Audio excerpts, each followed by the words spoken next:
Bonjour à tous, dans cette vidéo, on va voir ensemble comment mieux maîtriser et gérer les ROS cibles sur Google Ads. Parce que souvent, ce que je vois, ce qui se passe quand je visite des comptes, c'est que les personnes vont mettre un ROS cible à 500%, 600% au niveau de leur campagne, vont laisser Google gérer. Souvent, on va avoir l'objectif qui va être atteint, mais ça ne veut pas dire qu'on pourrait aller chercher 2 à 3 points de ROS supplémentaires. Donc justement, je vais vous montrer comment bien comprendre comment fonctionnent ces stratégies d'enchères qui est vraiment basée sur l'algorithme pour savoir ce que vous pouvez aller tirer en plus sur votre compte et si c'est le cas, y arriver.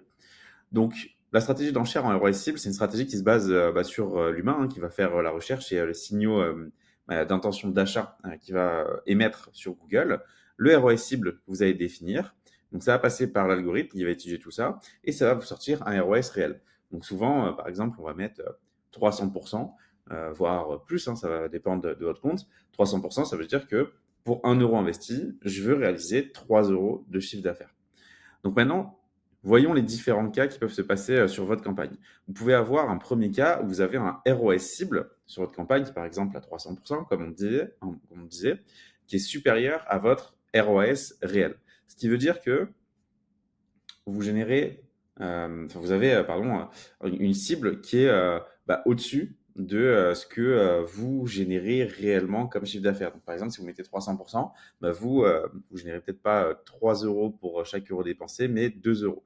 Donc, si le budget quotidien, il se dépense, si c'est le cas, on peut augmenter le ROS cible pour dépenser moins de budget. Donc potentiellement, ça peut être le cas pour essayer de faire en sorte de dire à Google, je veux aller chercher plus de performance. Si le budget quotidien, il se dépense pas, on peut diminuer le ROS cible parce que il est trop élevé. En fait, si le budget ne se dépense pas, ce qui se passe, c'est que vous allez dire à Google d'obtenir un certain ROI cible, mais lui, il n'est pas capable en fait d'aller le chercher. Je vous le dis concrètement. Donc, il ne va pas dépenser tout le budget parce qu'il risque d'avoir de mauvaises performances. Donc, si c'est le cas, là, vous pouvez diminuer le budget. On a un deuxième cas si on a un ROS cible qui est égal au ROS réel. Donc là, vous mettez 300%. Vous avez à peu près 3 de ROS sur vos campagnes, un peu plus, un peu moins. Donc là, si le budget quotidien se dépense, il n'y a pas forcément besoin de faire de modifications. On peut laisser tourner. Et on peut potentiellement augmenter le budget un petit peu au fur et à mesure pour continuer à scaler tout en gardant un ROS cible et un ROS réel qui est stable. Si le budget ne se dépense pas entièrement, on peut diminuer un petit peu le ROS cible pour aller donner plus d'oxygène à Google et donc aller chercher un peu plus de volume de conversion. Donc ça se calcule après en termes de rentabilité, mais ça peut être un choix. Si vous voulez continuer à aller chercher du volume, mais que votre ROS cible vous empêche de le faire parce que Google estime qu'il ne sera pas capable d'aller chercher plus de volume à ce ROS-là. Si vous avez un ROS cible qui est plus faible que votre ROS réel, donc là, si le budget quotidien il se dépense, vous pouvez augmenter le ROS cible pour aller chercher plus de chiffre d'affaires. Parce que ça veut dire quoi? Ça veut dire que vous avez partagé à Google des objectifs qui sont trop faibles par rapport à ce que vous êtes capable d'aller chercher réellement. Donc, par exemple, si vous avez mis 300% et qu'en moyenne, vous avez en cible et qu'en moyenne, vous avez un ROS réel qui est à 4 ou 500%, vous pouvez aller augmenter le ROS cible à 350, 400, 450%, voire après, ça arrive sur des comptes qu'on a cherché 550, 600%, parce que potentiellement, on peut aller chercher plus de performances et qu'on a entraîné Google à pas aller chercher ces performances-là. Donc, il faut commencer à scaler le ROS cible pour aller chercher plus de rentabilité et de le faire jusqu'à ce que Google ne dépense plus le budget quotidien. Et dans ce cas-là, rebaisser un petit peu le ROS cible pour continuer à diffuser plus et au maximum tant que vous êtes rentable pour aller chercher du volume de chiffre d'affaires. Donc ça, c'est un petit peu les différents cas sur lesquels on peut travailler en fonction de ce qui se passe sur le compte.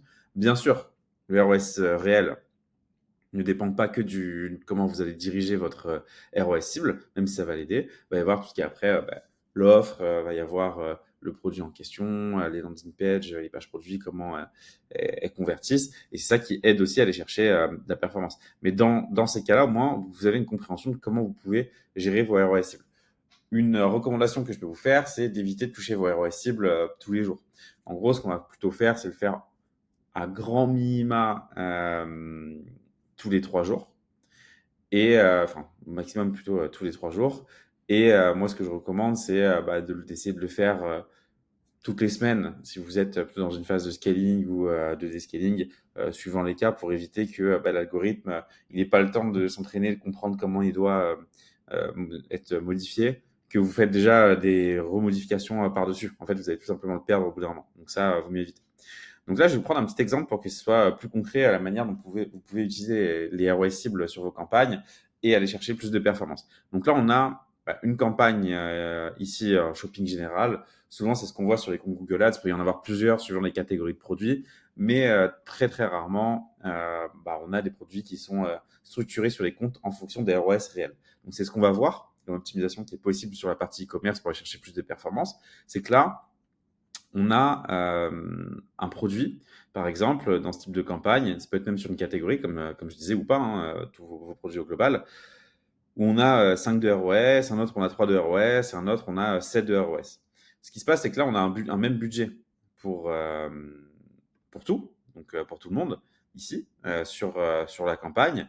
Et en fait, le budget, il va être réparti un petit peu entre les différents produits ici, ici et ici.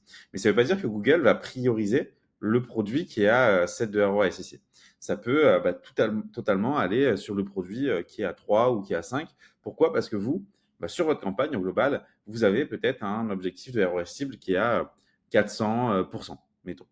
Donc dans ce cas-là, Google va se dire, OK, j'ai du budget, j'ai 400% de ROS cible, donc je vais faire un peu de vente sur le produit qui est à 7, comme ça me tire vers le haut. Je vais faire un peu de vente sur celui qui est à 5, donc comme ça je suis bien, je suis un petit peu au-dessus de la cible, en plus c'est parfait, j'ai un bon ROS réel. Et là, il y a un produit 2 où je n'ai pas un super ROS, Google se dit, mais c'est pas grave parce qu'il y a les autres qui compensent. Donc en moyenne sur la campagne, je suis au ROS cible qu'on m'a demandé de faire. Mais là, j'ai des emplacements à vendre en fait sur le moteur de recherche. Il y a moins de concurrence, il y a de la recherche.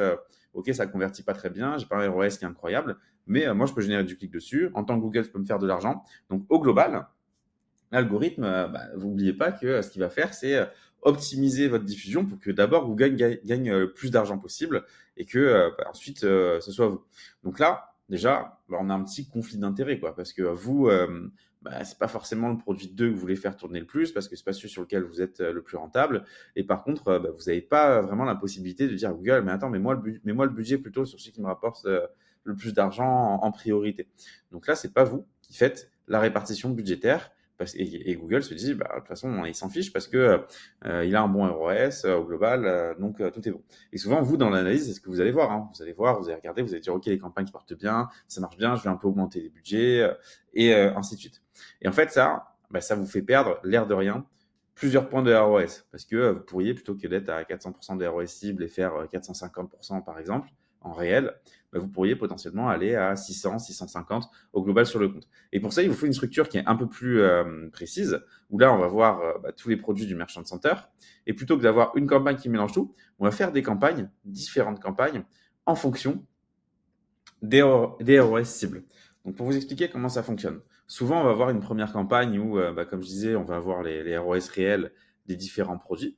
Et en fait, une fois qu'on a cette information-là, cette historique de données, l'idée, c'est de resegmenter vos campagnes dans différentes campagnes en fonction des ROS cibles. Donc, on va avoir une campagne 1 qui va être, par exemple, à 5,5 de ROS cible, donc 550%, où là, on va mettre tous les produits qui sont autour de ce ROS cible-là. Donc, par exemple, un produit 1 qui va avoir ici 4,8, un produit 2 qui va avoir 5,7, mais potentiellement, ce produit 2 là qui est à 5,7, ça pouvait être le produit 1 qui était à 5 ici. Pourquoi?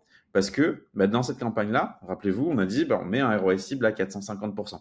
Donc celui-là, il est à 5. Et dans ce cas-là, Google se dit à l'intérieur, OK, il veut 450%. Celui-là, j'ai 5 de ROS sans trop forcer. Je peux faire du volume. Je n'ai pas besoin d'aller beaucoup plus me challenger. Alors que si on le met dans une campagne où il va être à 5,5, là, on va entraîner l'algorithme à aller nous chercher plus de performance sur ce type de produit en particulier.